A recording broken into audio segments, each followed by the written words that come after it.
비상대책위원회를 시작하도록 하겠습니다.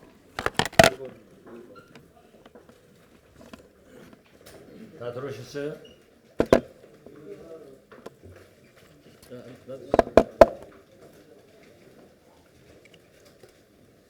네, 지금부터 제13차 국민의당 비대위 회의를 시작하겠습니다.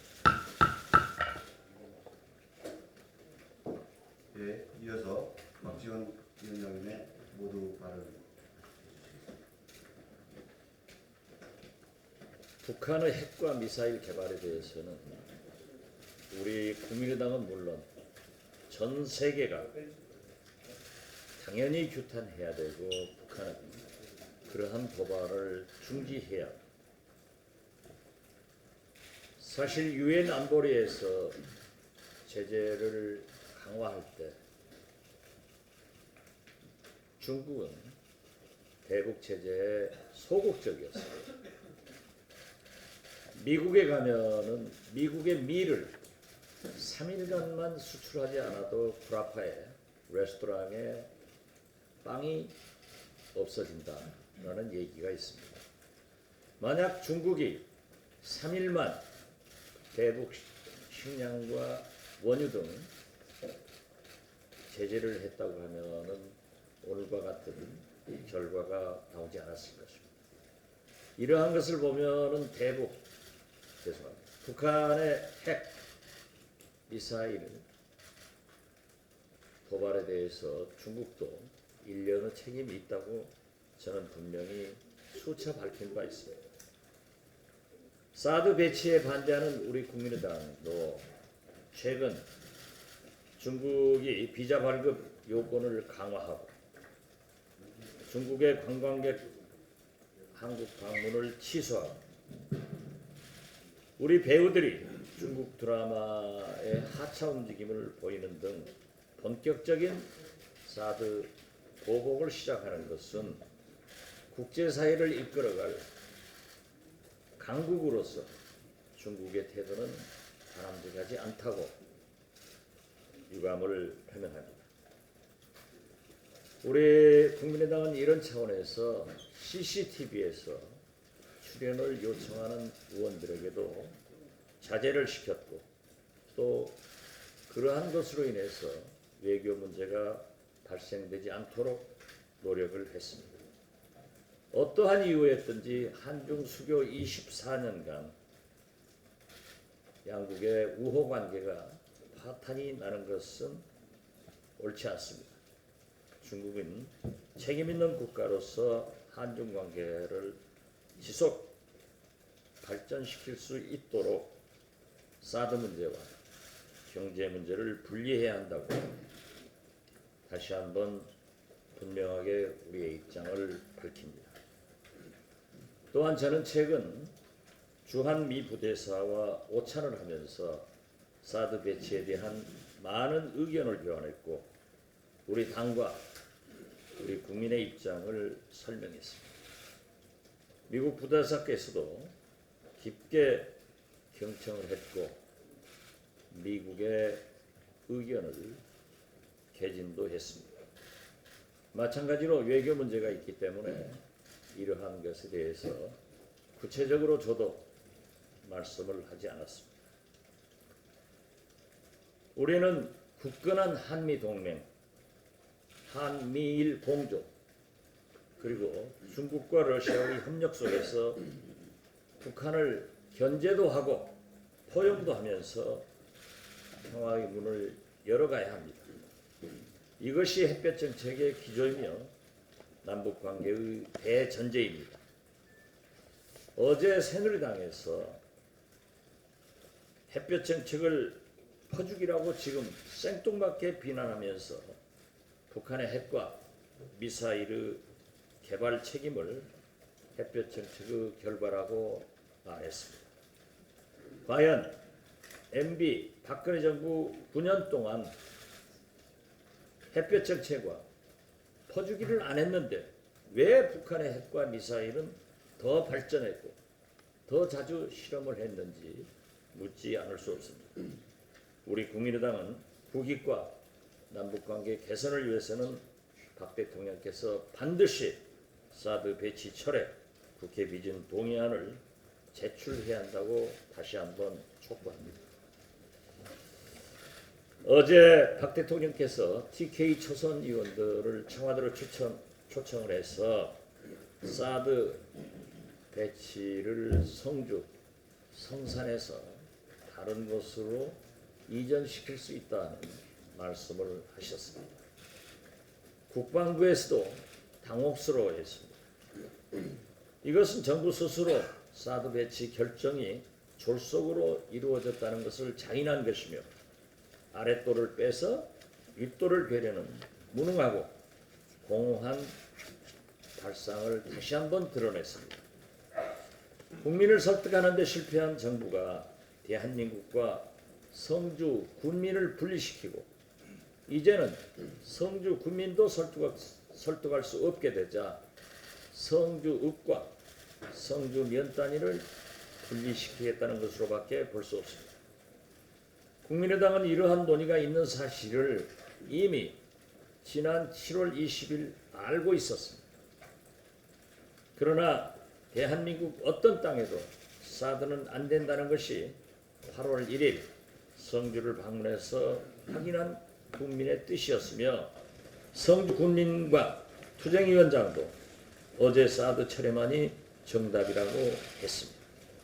또한 저희 국민의당이 8월 1일 성주를 방문했을 때 면단위 이전 관계의 논의가 있느냐고 제가 직접 군수에게 확인을 했더니 어떠한 경우에도 성주 군 내에도 대한민국 내에도 사드 배치를 반대한다는 것이 성주 국민의 의사라고 확실히 말씀했습니다. 대통령께서 여러 후보지를 검토한 결과 더 이상 안전할 수 없다는 최적지를 결정하고도 왜 다른 지역으로 옮기려 하는지 묻지 않을 수 없습니다. 아울러 불과 10일 전에 성주 제3의 지역은 부적절하다고 발표한 국방부는 왜 입장을 변경하려고 하는지 해명을 해야 합니다. 사드가 돌고 도는 물레방아가 아니라면 정부는 사드 배치 결정 전 과정을 국민의 국회에 낱낱이 공개하고 모든 논의를 국회에서 다시 시작해야 할 것을 촉구합니다. 지금 우리 대한민국의 정치는 실종되었습니다. 총선 민의를 겸허하게 받아들이겠다는 말씀은 이미 상고시대 이야기로 드리고 있습니다.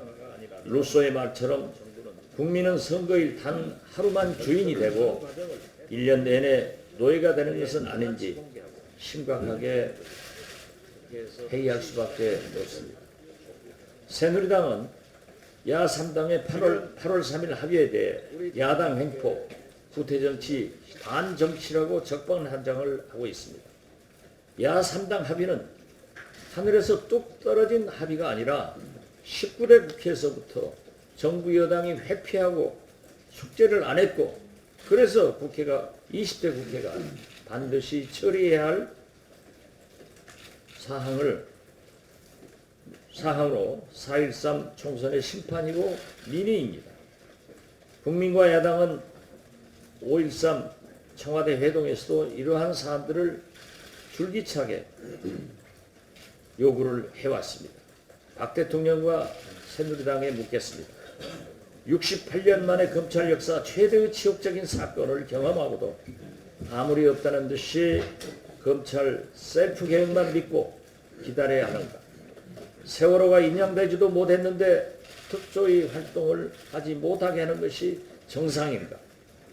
전 국민은 우병우 수석을 지었는데 오직 박 대통령과 우수석 두 사람만이 건재한 풀통을 이대로 둬야 하는가? 사드 문제도 국회에서 국민들과 함께 푸는 것이 순리인데 오직 여당 식구들과 정치로만 풀려고 하는지 묻지 않을 수 없습니다. 국정 실패로 추경을 하고 노동자의 눈물과 희생을 강요하는 구조조정을 하는데 서별관의 산업은행, 대우조선해양으로 이어지는 혈세 낭비 배수구를 만든 책임자들을 그대로 두고 추경을 하자는 것입니다. 백남기 농민이 사경을 해먹고 있는데 8개월이 넘도록 아무런 진상규명도 책임도 지지 말아야 하는가 등을 묻고 싶습니다. 박 대통령과 새누리당은 대한민국이 선거일 단 하루만 있고 정치가 없다는 지적을 새겨 들어주기를 바랍니다. 이상입니다. 네, 이어서 김성식 의원님 발언해 주시죠. 네, 정책위 의장입니다. 네, 국민의당은 북한의 핵과 미사일 도발도, 중국의 무례와 보복도, 그리고 사드의 대한민국 배치도 모두 반대합니다. 성주 국민들께서도 성주라서 반대하는 것이 아니라 사드라서 반대하십니다.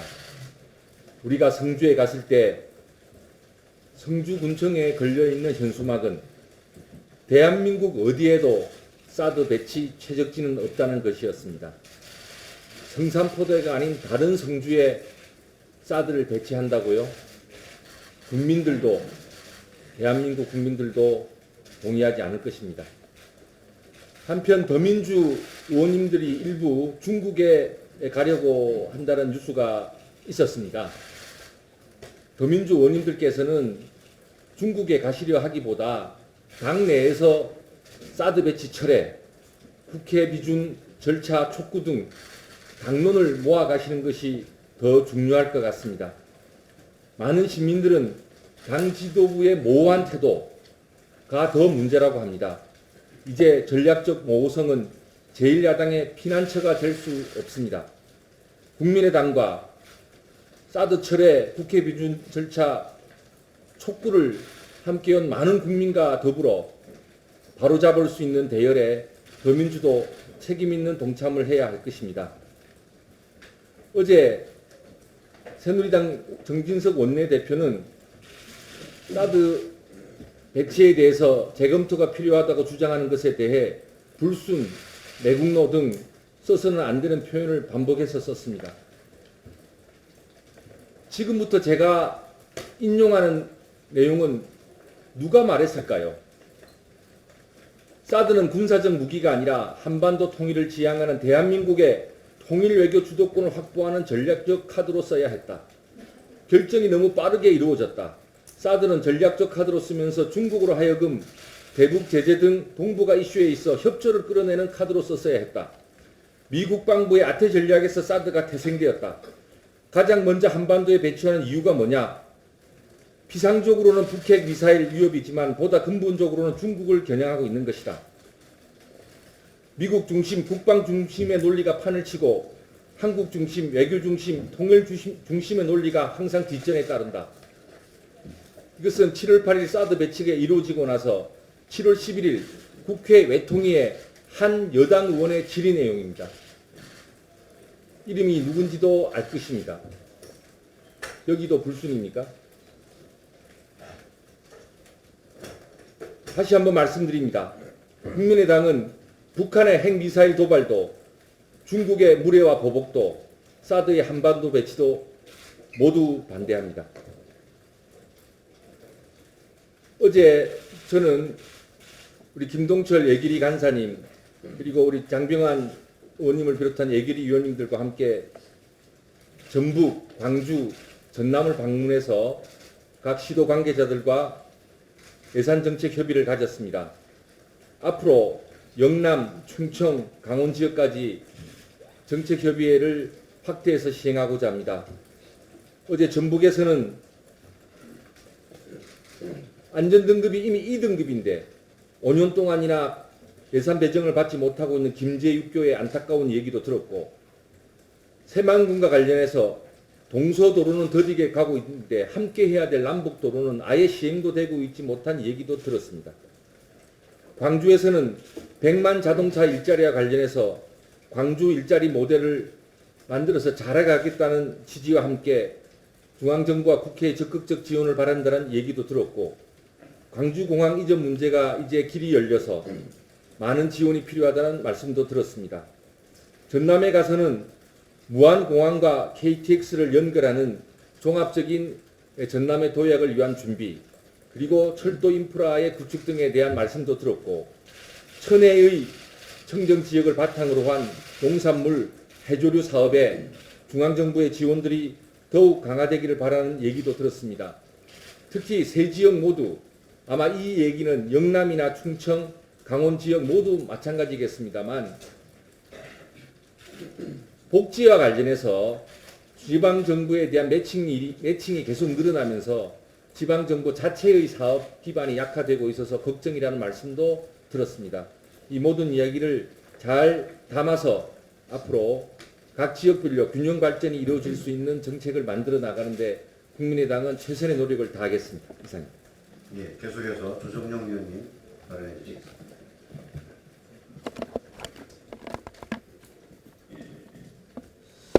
내일부터 브라질에서 리우 올림픽이 시작됩니다. 우리 국가대표 선수단 159명 모두 땀 흘려 노력한 만큼 좋은 결과 맺으시기를 바라면서 멋진 경기로 피곤한 우리 국민의 삶을 조금이라도 위로해 주시기 바랍니다. 좋은 성적 내시고 몸 건강히 돌아오시기 바랍니다. 어제 박근혜 대통령이 TK 출신 의원들을 청와대에 초청해 간담회를 열었습니다.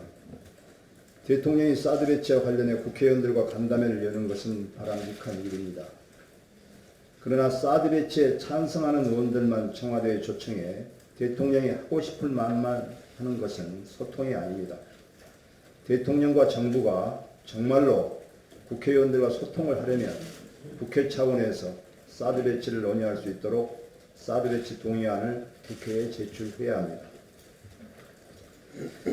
어제 대통령은 사드 배치 지역을 성주 내에서 다른 곳으로 검토할 수 있다는 말씀을 하셨습니다. 결정된 지 얼마나 되었다고 다른 것으로 재검토합니까? 여러 군데를 조사해서 성주 포대가 최적지라고 해놓고 또다시 재검토합니까? 재래시장의 채수장수도 이렇게 함부로 자리를 옮기지는 않습니다. 이런 국가적 중요한 안보 문제를 얼마나 졸속으로 즉흥적으로 처리하고 있는가를 보여주고 있습니다. 저희가 며칠 전에 성주에 내려가 국민들과 만나서 확인했지만 성주 국민들은 사드가 성주에 배치되기 때문에 반대하는 것이 아니라 대한민국에 배치되는 것을 반대한다는 것을 알아야 합니다. 대통령과 정부가 성주를 대한민국 전체와 괴리된 외딴 섬으로 만들고 있는 것 같습니다.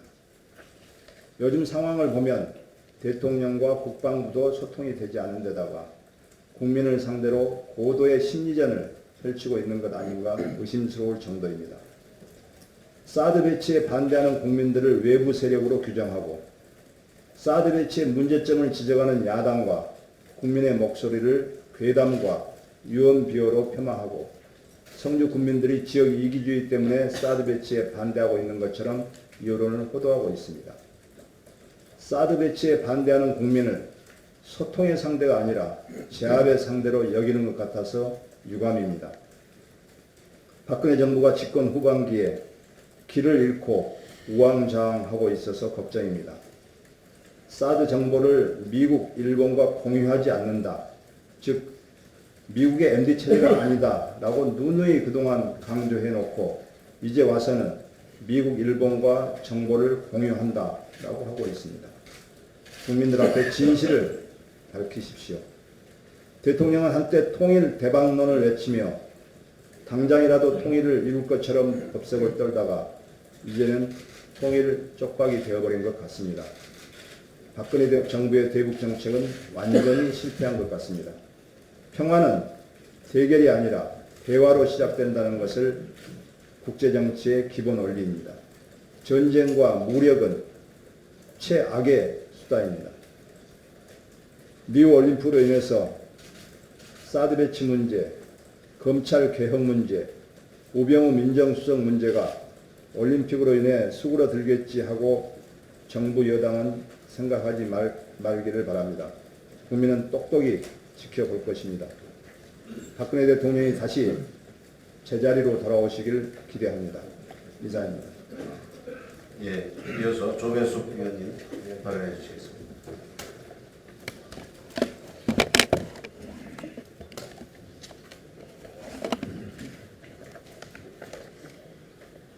북한의 연이은 미사일 발사는 한반도 평화와 동북아 안정을 해치는 매우 위험천만한 도발 행위입니다.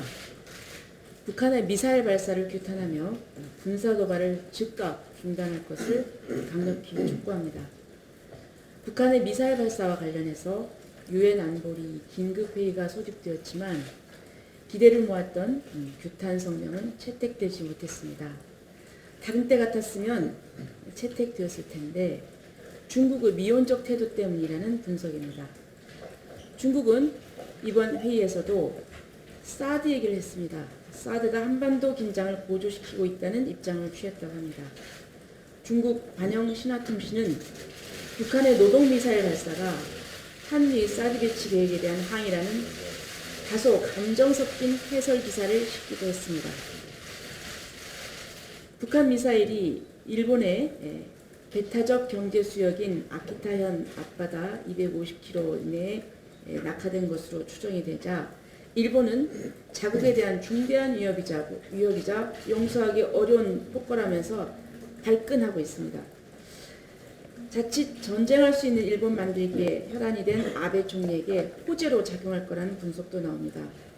지난 3월 발효된 전쟁할 수 있는 나라 일본의 새 안보법이 힘을 얻을까라는 것입니다.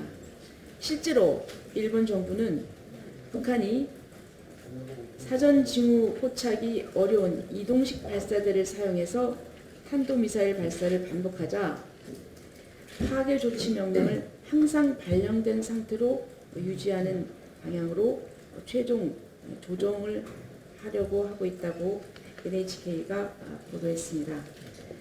지금까지는 미사일 발사 징후를 파악했을 때 파괴 명령을 발령했지만 이러한 상황에서는 상시 이동식 발사대와 사전 징후 유무와 관계없이 발령하는 쪽으로 정책을 조정하려고 하고 있다고 합니다.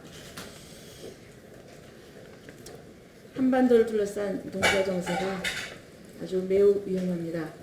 사드 배치 발표와 북한 미사일 발사로 한반도를 비롯한 동북아 평화와 안정에 심각한 균형이 발생하고 있습니다. 박근혜 대통령은 외교, 안보, 통일 정책을, 대북 정책을 원점에서 다시 살펴봐야 합니다. 얼마 후면 이제 조금 후면 8.15 71주년 광복절을 맞습니다. 이번 광복절을 계기로 한반도 긴장 완화와 평화 정착을 위한 남북 대화 물꼬가 트이기를 기대해 봅니다. 박근혜 대통령만이 할 수 있습니다. 한반도 평화와 안정을 위한 비상한 결단을 내려주시기 바랍니다.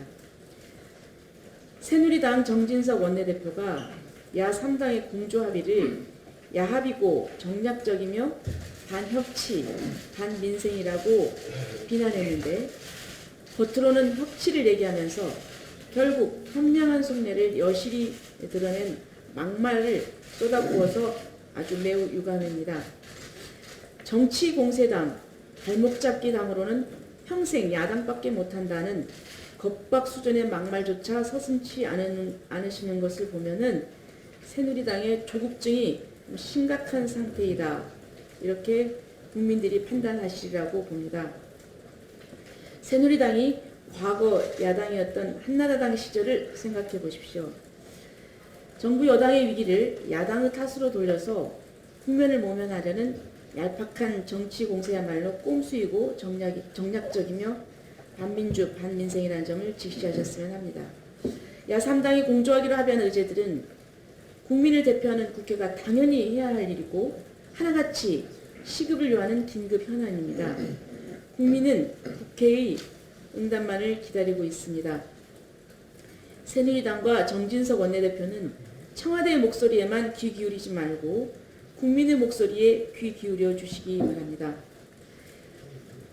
현재 국회 제도상으로 여야 합의를 통하지 않고서는 단 1cm도 못 나가는 것은 굳이 강조 안 해도 다 알고 있습니다. 그리고 이번 추경이 민생을 빙자한 구조조정 추경이라는 것도 알고 있습니다. 김대중 대통령께서는 IMF 시기에 잘못은 지도층이 저질러 놓고 고통은 죄 없는 국민이 당하는 것을 생각할 때 한없는 아픔과 울분을 금할 길이 없다고 하셨습니다. 지금의 국민들 심정이 그때 그 시절과 별반 다르지 않을 것입니다. 정진석 원내대표의 사과는 바라지 않겠습니다만 20대 국회의 품격을 생각해서 자중자애하실 것을 요청합니다. 이상입니다. 예, 이어서 권은희 위원님 발언해 주십시오. 네, 어제 광주 군공항 이전 건의서에 대한 평가 결과 국방부의 이전 적정 판정을 환영합니다.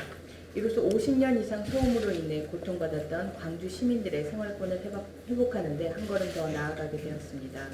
이미 20년 이상 지역 주민과 소통하며 법과 원칙에 정상적인 절차에 따른 당연한 결과입니다.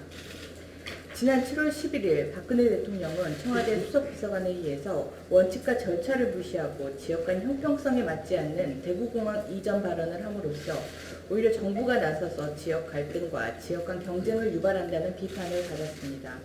그런데 어제 박근혜 대통령은 또다시 대구 경북 국회의원들과 만난 자리에서 대구공항 이전 발언을 하면서 군공항 이전 사업 형평성 논란에 기름을 끼얹었습니다. 또 같은 자리에서 박근혜 대통령은 사드 배치 지역 재검토 발언을 함으로써 사드 배치 문제가 졸속으로 진행되었음을 시인하였습니다. 사드 배치 결정이 성주 군민을 비롯한 전 국민들로부터 외면을 받고 지탄을 받는 이유는 국가 안보에 관한 중요 사항을 성주 군민을 비롯한 국민, 국회와 아무런 소통 없이 진행하고 원칙을 지키지 않았기 때문입니다. 군공항 이전 문제도 마찬가지입니다. 수원과 광주, 대구의 공공항 이전이 정해진 법과 원칙에 따라 형평성 있게 진행되어야 합니다. 그렇지 않다면 공공항 이전 문제가 제2의 사드 문제가 되어 국민적 저항에 부딪힐 것입니다. 대통령은 공공항 이전의 문제를 특정 지역의 민심 달래기에 이용하는 행태를 당장 중지하십시오. 그리고 정부는 수원과 광주와 대구에 군공항 이전이 법과 원칙에 따라 형평성에 맞게 추진될 수 있도록 노력해 줄 것을 다시 한번 촉구합니다. 예, 계속해서 정준규 위원님 발언해 주십시오.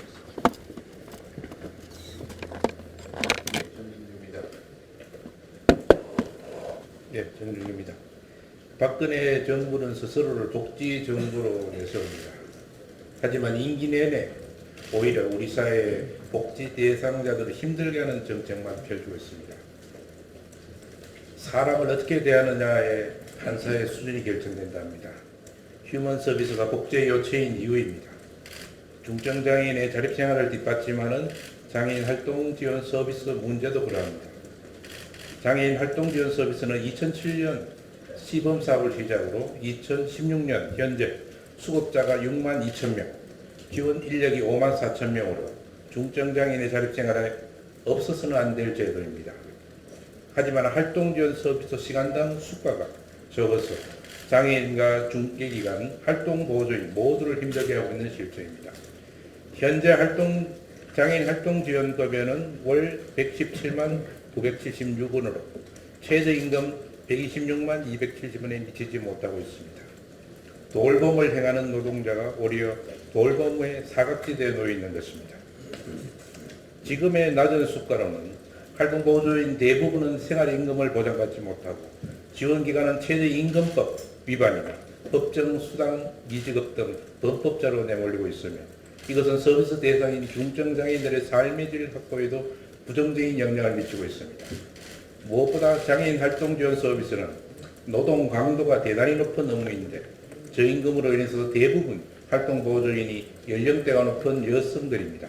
그래야 중증장애인들이 자신들이 원하는 활동 보조인을 구하지 못하는 상황이 빈번하게 발생하고 있습니다. 따라서 장애인 활동 지원 서비스 급여의 낮은 수가를 현실화해서 장애인의 자립생활을 질적으로 향상시키고 활동 보조인의 노동권을 보장하고 활동 서비스 제공기관의 재정 건전성 확보로서 안정적인 운영이 될 수 있도록 해야 할 것입니다. 최소 1만 원 이상으로 장애인 활동 지원 서비스 수가를 인상해야 할 것으로 봅니다. 문제는 기획재정부입니다. 보건복지부가 내년도 수가를 9,900원으로 올리는 안을 기획재정부에 제시했지만 기획재정부가 수용하지 않으려 한다고 합니다. 다시 한 번 더 말씀드리지만 한 사회의 수준은 사회적 약자에 대한 정부 정책으로 평가될 수 있다고 합니다. 언필칭 복지 국가를 내세우는 박근혜 정부는 장애인 활동 지원 서비스가 대표적인 휴먼 서비스라는 인식을 지니고서 장애인 활동 지원 서비스 수가 현실에 적극적으로 응해야 한다고 생각됩니다. 이상입니다. 예, 이어서 김현옥 위원님 발언해 주십시오. 예, 김현옥입니다. 요즘 한낮 기온이 35, 6도를 오르내리는 폭염이 계속되고 있습니다. 이런 무더위에도 지난 3일 수요일 우리 젊은 학생과 시민들 1000명이 한국정신대 문제대책협의회가 주최하는 수요 집회에 참여했습니다. 그동안 1240여의 정기 집회를 이어오면서 일본군 위안부 문제 해결과 사과를 촉구하는 집회를 열고 있습니다. 그렇지만 아베 정권의 독도 도발은 오히려 노골화되어 가고 있습니다. 일본은 지난 2일 2016년 방위백서에 12년 연속으로 독도는 일본 땅이라는 일반적인 주장을 되풀이했습니다. 일본 방위성이 작성한 백서는 일본의 고유 영토인 북방 영토나 다케시마의 영토 문제가 여전히 미해결된 채로 존재하고 있다고 주장을 했습니다. 새로 출범하는 일본 내각의 강요 중 많은 수가 극우 보수 경향의 의원연맹 소속으로 되어 있는 것으로 나타나 있습니다. 앞으로 이어질 이들의 망언에 우리 국민이 당해야 하는 정신적 고통을 생각하면 속이 터지고 잠이 오질 않습니다. 독도의 일본 침탈 야욕은 어제 오늘 얘기는 아니지만 일본은 장기적인 전략하에 점점 더 이러한 전략을 확산하고 있는 추세입니다. 올 들어서도 지난 4월 독도가 일본의 고유 영토라는 주장을 담은 외교 청서를 발표했고 또한 일본 고교생이 사용할 대다수의 사회 교과서에 독도는 일본 땅이라는 내용을 실린 검증 결과를 지난 3월 확정을 했습니다. 단순히 사안이 불거질 때마다 일본 대사관 관계자를 불러 항의하는 수준의 대응에서만 머물러서는 일본의 야욕을 막을 수는 없습니다. 무엇보다 국제 분쟁화를 우회한 조용한 외교만이 능사가 아니라 이러한 사실을 직시하고 장기적인 안목으로 독도의 실효적 지배를 강화해야 할 것입니다. 그리고 감정적이고 즉흥적인 대응보다는 전문적인 기관을 통해서 역사적, 논리적 대응이 무엇보다 중요합니다. 또한 독도 문제에 관해 국회 차원에서 어떤 대응책을 마련해야 할 것인지를 여야를 떠나 함께 고민해야 할 것입니다. 이상입니다. 예, 마지막으로 이준석 위원님 발언해 주시겠습니다. 요즘 청년은 또 한 번 한숨을 쉬고 있습니다. 서울시 청년수당을 보건복지부가 결국 직권 취소하여 정부와 지자체의 법정 분쟁까지 치닫게 되었습니다. 취업 실패에 따른 경제적 어려움, 이를 극복하기 위한 단기 아르바이트, 부족해진 시간에 따른 취업 실패 등 반복의 악순환이 되고 있습니다. 청년 활동 사업이 미취업 청년들에게 당장 지원금을 제공의 차원을 넘어 미래를 준비할 수 있는 시간을 담보해준다는 점에서 실효성 있는 정책으로서 꼭 필요하다고 생각을 합니다. 서울시 청년수당 프로그램을 정부가 추진해왔던 청년의 문제 해결의 한계에 있었기 때문에 새로운 시도를 한 것입니다. 6,009명이 지원했습니다. 글자 수의 제약하에 어렵사리 적어내린 그 글을 보면 미래, 희망, 이 단어는 없어지고 다른 표현을 하고 있습니다. 취업, 준비, 교육이라는 문제입니다. 이런 단어를 보듯이 청년의 문제는 점점 심각해지고 있습니다. 지원 동기로서는 취업, 준비, 아르바이트라는 언급이 가장 많았고 활동 목표는 자격증, 취득, 준비, 합격, 공부라는 단어, 활동 계획으로는 공부, 준비, 학원 순으로 나타났습니다. 이는 청년의 현 시대 사회를 그대로 보여주는 모습이었습니다. 무절제하게 청년수당을 지급하는 것이 아닌 소득 수준, 취업 연계 활동 등 엄격한 심사 기준을 토대로 지급 선정을 하고 있습니다. 서울시 청년수당 프로그램은 서울시가 정부를 무시하고 일방적으로 진행한 것만은 아니었습니다. 보건복지부와 청년수당 프로그램에 관한 많은 협의를 해왔었습니다. 보건복지부가 제시한 문제는 청년들이 과연 취업을 위해 올바르게 금액을 사용하는지에 대한 문제와 그에 따른 증빙 자료가 부족하기 때문에 이를 보건복지부가 제안을 걸어왔습니다. 서울시는 이런 문제점을 인정하고 보완을 했으며 서울시는 이를 원활하게 진행하기로 했었습니다. 하지만 어떤 이유인지 모르겠지만 보건복지부는 급작스럽게 서울 청년수당 지급의 직권 취소를 하였습니다. 청년수당 수혜자는 바로 청년입니다. 왜 정부는 수혜자를 서울시 박원순으로만 보는 것이 아닌지 한번 묻고 싶습니다. 중앙정부가 당장 멈춰야 할 것은 서울시 지자체의 청년사업이 아니라 자신들의 중단활동 그 자체를 멈춰야 할 것이며 청년수당 직권 취소는 청년의 꿈, 희망을 포기한 청년들에게 지금 삶마저 포기하게 만들고 있다는 것을 다시 한번 알아야 될 것입니다. 예, 수고하셨습니다. 시간이 좀 지났습니다. 고참 모시고 상병환 위원장, 김동철